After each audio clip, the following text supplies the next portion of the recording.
नमस्कार, मी जयश्री स्वागत करते पुन्हा एका माझ्या छोट्याशा न्यू ब्लॉगमध्ये। तर आजच्या व्हिडिओमध्ये मी खूप छान असं मिशोवरून पॅनचं स्टँड मागवलेलं आहे, त्याचं मी अनबॉक्सिंग करणार आहे।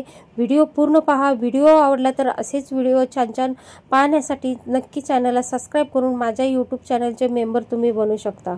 कसे तुम्ही? मस्त ना? मस्तच असायला हवे। स्वामींच्या कृपेने आजचा दिवस तुम्हाला अगदी आनंदात, ऐश्वर्यात आणि खूप छान असा जावो। तर हे स्टँड मी मिशोवरून मागवलेलं आहे, कारण माझ्याकडे खूपच पॅन साठलेली होती आणि ते ट्रॉलीमध्ये वगैरे कुठेही अडचण खूप होत होती। आणि पॅन कसे असतात तुम्हाला माहितीच आहे, खूप मोठे मोठे असतात, त्याच्यामुळे जागा खूप अडली जाते आणि घेताना खूपच विस्कटली जात होती आणि ती काय एका एक पण आपण कुठे असे ठेवू शकत नव्हतो। तर आजच्या जेवणासाठी मी बनवलेले आहे बघा, मुलांनी छास जास्त मागवलेलं, तर छासपासून मी कढी बनवलेली आहे। मसाला छास होतं, तर मिरची, खोबरं, जिरं, लसूण घालून मसाला करून खूप छान अशी कढी बनवलेली आहे।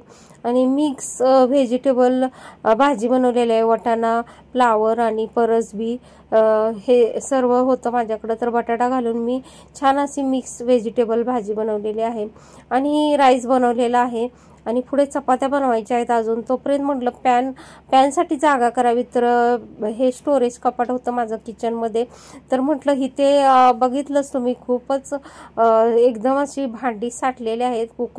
कुकर पण 4-5 कुकर आहेत, नॉनस्टिकचा कुकर आहे मोठा, 10-12-15 लिटरचा कुकर आहे, 5 लिटरचा कुकर आहे, 2 लिटरचा कुकर आहे। कुकरचं तरी काही विचारूच नका, दुकान साठल्यासारखी टोपं, कुकर, कढया वगैरे 4-5 साठलेले आहेत। कारण आपण बायका म्हटलं की खूपच काही सामान साठवून ठेवतो। आणि पहिल्यांदा सुरुवातीला संसारात बघा, मुलं लहान होती तेव्हा माझ्याकडे फक्त प्लॅस्टिकचे डबे होते आणि काहीच नव्हतं, आणि घेत बघा किती भांडी एकदम अशी एकदम असा ढीग लागलेला आहे, ठेवायला सुद्धा जागा नाहीये आणि खूपच असा विचार करायला लागतो की कुठं ठेवू। तरी कितीतरी मध्ये बघा मोडीला घातली भांडी। तर आता हे मोठे मोठे कुकर असले ना, जागा खूप अडते बघा।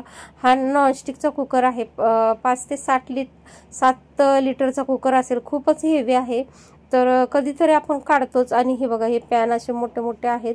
ट्रॉलीत खूपच जागा अडत होती, तर ट्रॉलीत कसे छोटी छोटी भांडी ठेवलीत की बरे पडतात, अशी मोठी भांडी ठेवली ना खूप जागा अडून जाते आणि मग काय ट्रॉलीत स्टोरेज बसतच नाही।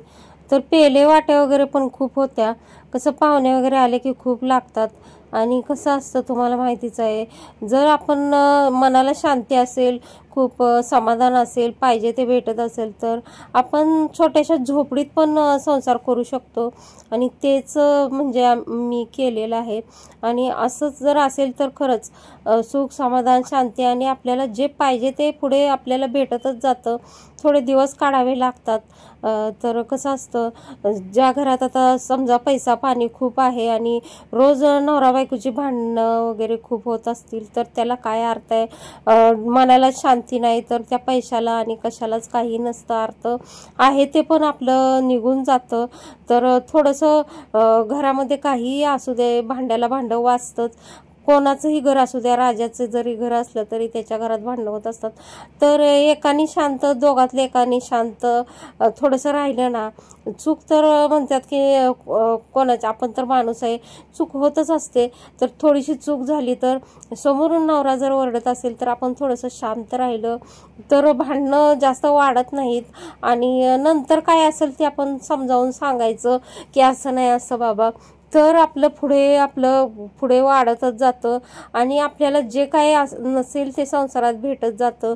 तर मी म्हणते, काही आपल्याला पैशाची जास्त गरज नसते, थोडंसं जरी असेल तरी त्याच्यात आपण वाढवत जातो। आणि कसं बायकोच्या मनासारखं तर झालंच पाहिजे, कारण बायको ही नेहमी घरादाराचा पूर्ण विचार करत असते आणि छोट्या छोट्या गोष्टीही तिला माहिती असतात, सगळं विचार करत असते, पैसा टिकवूनही ठेवते आणि म्हणतात की नाही खर्चही करते, पण मागे पुढे आपण चादर असेल तेवढेच पाय पसरतो। हे ज्या नवऱ्याला कळलं तीच बायको आज या समाजात सुखी आहे। आणि कसं असतं, एखादी बाई असते पण उधळी, पण तरी पण जास्त 100त एखादी असेल। जास्त करून बायका खूप विचार करतात, मुलाबाळांचा म्हणा सर्व, तर आपल्या घरात सर्व येत राहतं, लक्ष्मी टिकत राहते, लक्ष्मी नांदते. आणि एक भांडं असेल तर आपण त्याची 10 भांडी करू शकतो पुढे पुढे. तर थोडंसं वेळेला महत्त्व देणं गरजेचं आहे.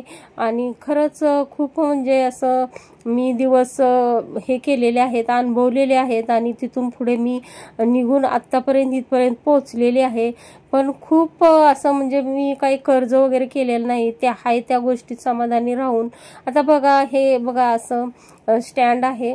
आपलीच आपल्याला म्हणजे असं तारीफ करणं हे नाही, पण सांगते तुम्हाला. आता हे पॅन घ्यायला गेलं तर कमीत कमी 700-800ला तरी बाहेर येऊ शकतात. पण मी तसं घेतलेलं नव्हतं ते, कारण ते तुम्हाला माहितीच असेल बघा, मध्ये साखळी करून बायका घेत होत्या, 450 भरायचे आणि भेटत होते बघा. आता बघा हे पॅन कसं जागा अडतंय आणि खूपच जागा खाते, म्हणून मला ते पॅन बाहेर काढायचे होते, म्हणून ते स्टँड मी मागवलेलं होतं.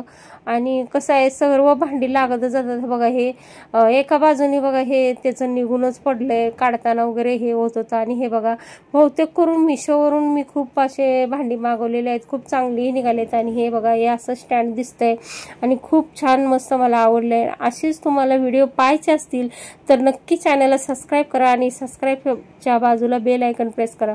परत मग ते स्टँड वगैरे लावून घेतलं, खूप सारी भांडी त्या स्टँडमध्ये बसली. पॅनची झाकणं पण बसली त्याच्यामध्ये, मी तुम्हाला दाखवलं.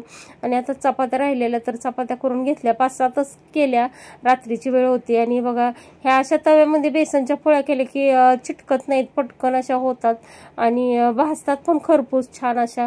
आणि असं बघा, बेसनच्या पोळ्या पण केल्या. मिक्स व्हेजिटेबल भाजी केलेली, मुलं काय खाणार नाहीत म्हणून बेसनच्या पोळ्या आणि डाळ केलेली त्यांना.